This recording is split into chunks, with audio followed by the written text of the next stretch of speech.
bandiraɓe sehlaɓe to radio Joe Sare jaam hiira moon en garti hannde oɗon ñalawma talata awri ko 3 lewru juin hitande ujunnaji ɗiɗi nogas e joyi habaruji moɗon e ɗemgal Pulaar ɗum noon hannde habaruji moon ko meftande habaruji Amérique ma en gartu joni joni e dasuji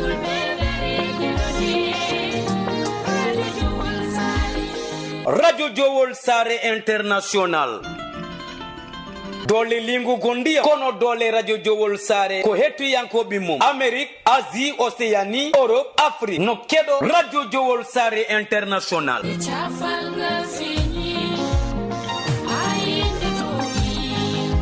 Jiɗɗa ko kabaruji jaggu radio Jowol International gilay émission ngaji dini ha e fina tawa tarindi kono ɓamtari kala kena wallita gurdam ade ena yewteno haale e nder radio Jowol International ko Burkina, Mauritanie, Cameroun, Sénégal kono radio Jowol International no haale saforore. جوول ساري موجودة من أجلكم سعادتنا تكمل بالتعاملنا معكم wolof képp kuy xeet boo xamante ne yaa ngi ci àddina bi rek rajo Jowol Sare mbégteem ak bànneexam mooy ànd ak yéen liggéey kon bismillah soninke rajo Jowol Sare a wiki temberi ni xas woni sababu ngona pullo capa soninki walla wolof gueɗal ma nen eya nder radio Jowol International wonandi jogiiɓe publicité jokkodir eya radio Jowol International caggal indicatif Mauritanie waɗa 46 53 84 09 walla mbaɗa 44 18 77 18 walla mbaɗa indicatif dowlaji dendude Amérique plus 1 513 668 03 94 bandiraɓe musidɓe tedduɓe heeɗi min Abou Jobo El Hadji Ngori momi hetto radio Jowol International.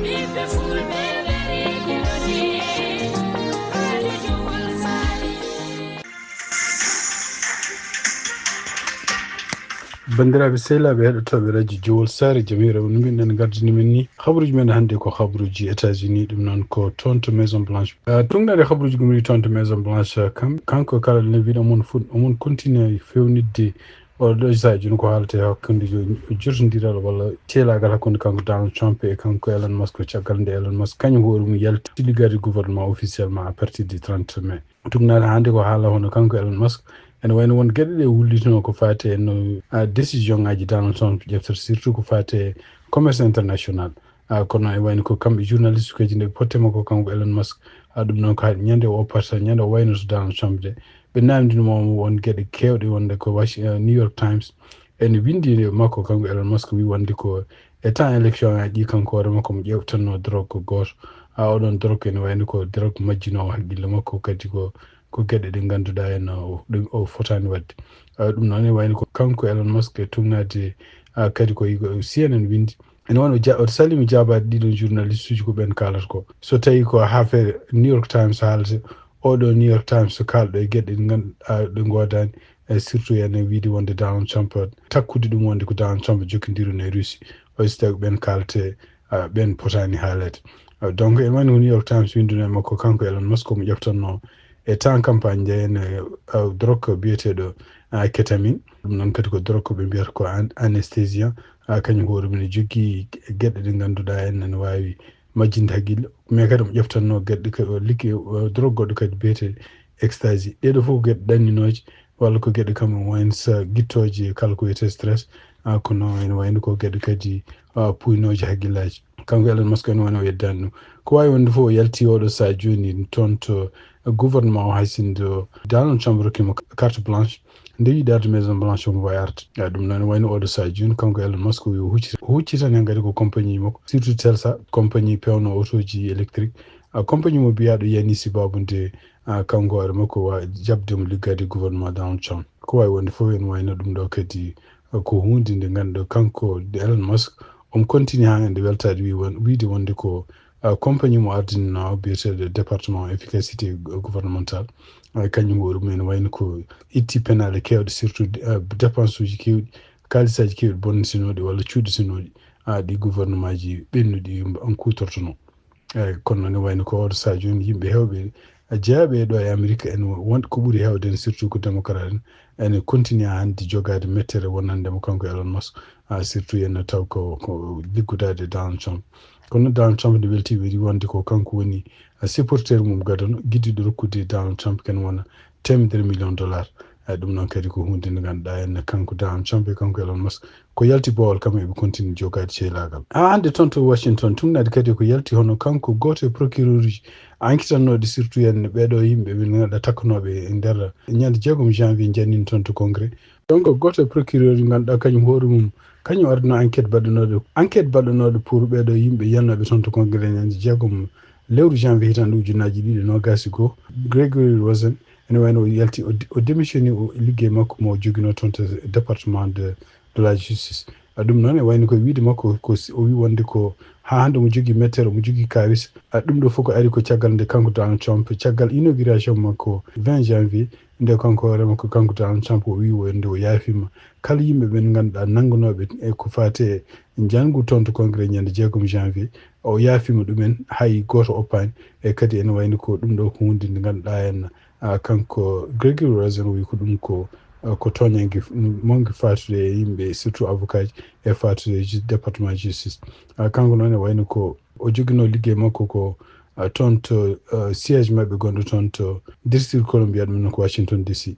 donc o wi ko ɗum waɗi mo yaltude ko wawi wonde fof ene wayno ko wi wonde ko faami wonde ko Donald Trump ko waɗi ko wiidi wonde ko kala yimɓe hutoriɓe fitin surtout en oɗon neɗɗo ne wawi yamirde mbasa nanguede kanko Rosen o jaɓata ɗeɗon gueɗe ɗum waɗi o yalti département justice kanko noon Rosen en wayno kene ɓuura 1,500 yimɓe mo ganduɗa en takkanoɓe ko fate nguɗon janggo ndewi koye biro makko kanko wonno mawɗo muɗum kala ñawnoɗo hen toon to justice enen ɓe dañi 100% jomum so wawi wiye ko kañum tooñi walla jury ƴeftanoɓe ɓe mbi wonde ko kañum jomum ko kañum tooñi donc kanko Donald Trump ko ari guila e kanko e gouvernement makko ɓe mbi wonde ko yimɓe ɓeɗo jury ƴeftanoɓe walla ñawoɓe ko fate ɓeɗo nangaɓe sibabun jangol toon to congrès ɗum ɗo fof ko toñange ko fenade ko ɗum waɗi donc kanko Donald Trump o yaafi ɓeɗo fof yimɓe jamnoɓe hen wonen jamnoɓe ni mbi ko kañumen ko tooñ yaafi ɗumen totalement ko ɗum waɗi donc yimɓe hewɓe wonnoɓe toon to département justice suwa ko kanko Donald Trump o seeki ɗumen tawde kañumen liggino koye ɗiɗo kawuji pour ñawde ɓeɗo walla enquête ɓeɗo en takkaɓe jani toon to congrès ñande 6 janvier suwa kañumen koye démission sibabunde andude men wonde ko mbawa continue liggade tawde surtout ko gankitanno ko en sibabunde hayso ndu démissionnano ene wayno tellinama less ɗum waɗi donc ene wayno ko kanko Rosen o yi ɗum ko hunde nde ganduɗa fotani jaɓede États-Unis surtout leydi démocrate ko fate immigration hono kamɓe gouvernement mo États-Unis eɓen continue hande surtout immigration service eɓe continue defandude koye mabɓe ɗum noon ko caggal nde debbo goto mo ganduɗa en gorko muɗum woni ko toon to Honolulu ko militaire debbo o ene wayno ko Australie ummino ndeɓe dartini ɗum toon to aéroport finalement ɓe jaltini ɗum ɗum noon ko hunde mettude oɗo saha joni oɗo gorko gonɗo toon mo ganduɗa en koye armée mo États-Unis woni e surtout kanko debbo oɗo en kadi ko Australie najo e wiide makko ɗum ɗo en o ari États-Unis laabi kewɗi kono noon ɗum ɗo ko hunde nde meeɗani yiide omo nangue omo dartine no wayno criminel ni kanko no wiyete ko Sorokos o yara ko duuɓi 25 e kadi o ari Hawaii ko ñande 17 lewru mai o ardi toon ko sibabunde autorisation mo jogui département homeland sécurité sibabunde wonde ko gorko makko ko militaire kono noon e wiide immigration caggal nde o ari toon nde ɓe tawi wonde ko e nder koɓe gandi winda e ɗum ɗo page uji mabɓe médias sociaux ji ene wayno ko kamɓe ɗi koɓe gandodiri wonani hay lewru holno ɓe mbawata ressodirde e ɗum noon kadi ɓe wiide mabɓe kadi kam immigration caggal nde ɓe mbaɗimo entretien kanko debbo o ronki andude ni jabade ni hol datuji holnde o resa kanko hoore makko donc e wiide immigration kanko Sorokos jeeyaɗo to Australie o andodiri e gorko makko oɗo en mo gonɗo militaire o andodiri e mum koye nder voyage oɗon mo joguino en voyage kanko hoore makko mo wonno e nder 13 lewru décembre hitande 2024 donc ene wayno ko oɗon ñalawma mo gorko kanko hoore makko mo seere e desnoɗomo walla mo wonduno ko nden o andodiri e oɗo militaire ɓe mbi wonde ko ene wayno ko ɓe kamɓe ɗiɗo kanko oɗo debbo e kanko biyeteɗo ko militaire gonɗo e armée o ɓe gondi tan ko balɗe jeesusi caggal muɗum kanko debbo o rutti toon to Australie ñande 21 lewru décembre donc ene wayno ko caggal muɗum kanko Sorokos tugnade hande ko immigration haali ko nden o wawi ressodirde gorko ko ñande 24 lewru janvier hitande 2025 ɗum noon ɓe wiide mabɓe ɓe mbawi ressodirde tan ko caggal nde ɓe gandodiri o andiri oɗo gorko mo wiyata joni ko gorko makko ɓe gandirini tan ko ɓurani lewru ɗum noon ko ɗum woni ɗum waɗi donc immigration ne jogii caɗeele no feewi ko fate geɗe ɗo haalate ko jiiɗa e ɗum noon kadi kamɓe immigration service mo CBP e mbi wonde mi jii kadi e nder téléphone makko texte uji kewɗi omo mumti ɗum texte uji ɗi kadi no wayno gummi toon ko gorko makko en gummi koye gorko makko mo wiyete commissaire o wi ɓe namdimo holko woni sababu o mumti ɗiɗon texte uji ɓe wi wonde ko ɗiɗon texte uji so janggi ɗum tan ene addanamo ene muusi ɓernde makko ko wawi wonde fof kanko surko o haali kadi wi wonde ko gorko makko gonɗo e armée kañum hoore mum ko joguiɗo anni yaltude armée pour service muɗum militaire ɗum noon kadi ko haysinde ko kanko gorko o haalni no CBP maw ɓeydu inde debbo oɗo en e ɗum ɗoji makko e document ji makko militaire uji ko wawi wonde fof kanko gorko o ene wayno ko wi oɗo sadio en mo foto jayniyankoɓe o haala kanko ni holko woni histoire gonɗo banggue makko holko faami hen so heeɓi kanko hoore makko yamirore te service commande nokku ɗo woni ɗo e ɗum ɗon kadi ene wayno ko oɗo sadio en o wi woni koye liggodirde e sénateur gonɗo toon biyeteɗo Mardi Hironos ko wawi wonde fof ɗum ɗo kadi ene wayno ko kamɓe gouvernement Donald Trump walla service immigration ɓe ne continue kadi oɗo sadio joni ne ɓeydude doole yimɓe ɓe nanngata ko fate yimɓe mbiyata ngala kayitaji wonɓe ɗo hande ko fate immigration hono kanko tugnade hande e ABC News hono kamɓe gouvernement Donald Trump tugnade e rapport aji gummi toon ɓe mbi wonde ko en wayno ko e nder jonti ɗiɗi ɓe mbawi nawde ken wonde 152 e immigré ji ɗum noon ittude ɗumen toon to nokkuji gonɗi toon to Houston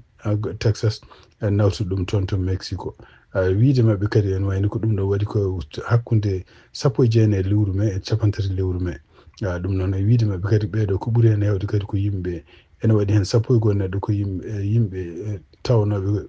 ko ñaawaɓe ko criminel uji en fitinaji walla mbaɗi bonandeji contre sukaɓe e kadi won neɗɗo goto gonɗo hen kadi kañum hoore mum ene wayno ko nanggaɗo ken wonde naati États-Unis laabi ken won nogasi go taw ko laabi ɗi gona gonga total tugnanande rapport ko haali ɓe mbi ko immigré ji nawtaji ɗi hen ko ɓuuri hen hewden ñaawama walla tawama kañumen toñi ken wona laabi 197 ɗum ɗo ko bonandeji ɗi ɓe mbaɗi ɗo États-Unis tugnade hande service immigration ko haali ko surtout kanko biyeteɗo Millen ko haali o wi wonde ko gouvernement Trump yiɗi ko ɓeydude yimɓe nanggateɓe ɓe taw gonɗo ko sappo wattude ɗum 3 par ñalawma ɗum noon e wayno ko haɗo jaratan ɗo ene tugnade ko service immigration ko haali eɓe nangganno ken wona ujunnaji 3 neɗɗo par ñalawma donc ɓe jiiɗi ko ɓeydi ɗum ken wona laabi 3 tugnade hande service aji gommiɗi toon to ICE e tugnade kadi hande service aji ɗiɗo avocat ji ganduɗa walloɓe pelle kadi toppiti défendude droit de l'homme ko kala mbi wonde ko kamɓe ICE koɓe ɓuuri wawde wadde joni ko nanngude yimɓe ɓe ganduɗa ene jogui rendez-vous ji surtout so gari toon to service aji immigration taw ngala avocat ji ne gondi mumen walla ƴewde gueɗe ruttade kadi e page uji mumen ɗi kalano surtout page uji ko en Facebook en walla médias sociaux ji ƴewde gueɗe ɗe kalata surtout en taw gueɗe ɗe ene kadi ko gueɗe lundide ko way ko fate constitution o Amérique haalde hunde ko fate sehlaɓe Amérique ko wayno Israël ɗum noon e wayno oɗo saha joni ɓurɓe tampude ko fate ɗeɗon gueɗe e surtout en oɗo saha joni ko yimɓe jeeyaɓe toon to Moyen-Orient ɗum noon état ji gonɗi toon to banggue funnangue hande ko jiita e ɗum ɗon hono kamɓe service immigration walla service FBI département gonɗo toon to Colorado donc oɗo Égypte najo biyeteɗo Mohamed Sabri Souleymane jaaroy duuɓi 45 nangganoɗo toon to Bulldog Colorado sibabude kañum hoore werlingol e jenggol caggal nde kadi kamɓe yimɓe procureur nde ɓe mbaɗe makko entretien o wonde ene wayno ko kanko yi ha hande o nimsirani ko waɗi ko kadi ha hande ko continuité wadde ko waɗata ko yiɗi ko warde kala juif en ɓe ganduɗa en ko mbiyata yimɓe juif en sibabude gueɗe ɗe mbaɗata toon to Palestine kanko noon sefti ɗon jeeya ko toon to Égypte e ko yalte kabaruji hande surtout en ko ABC News ko haala wi wonde ko kamɓe procureur uji toon to Colorado ene wayno ɓe mbawi kadi arde ɓe nanngude jomsude makko e sukaɓe makko ɗum ɗo fof noon e wiide mabɓe ko sibabude oɗo saha joni ɓe tumi wonde ko kanko nde waɗata ɗeɗon gueɗe nde o wawino haaldude e galle makko donc jomsude makko e famille makko fof ne andi ko waɗata ko ɗum noon kadi ko hunde nde ganduɗa oɗo saha joni ko hunde woni koye ƴeewede est ce que ɗum ko wona hunde lundinde constitution tugnade hande ko haali o wi wonde ko kanko nde waɗata ɗum nde ala mo haalde ni sehil makko ni bawɗo wonde fof ko kanko ƴefti responsabilité makko kono noon ene wayno ko oɗo saha joni jomsude makko e sukaɓe makko nana nangga enen goni koye enquêtede bandiraɓe sehilaɓe heɗotoɓe radio Jowo Sar ɗum wonti min joganno on ko fate habaruji e ɗemgal Pulaar ɗum noon ko habaruji men ko américanité kaaɗi amma en gartu janggo so Allah jaaɓi siftindon tan hannde ko talata hawri ko 3 lewru juin hitande ujunnaji 2025 on jarama.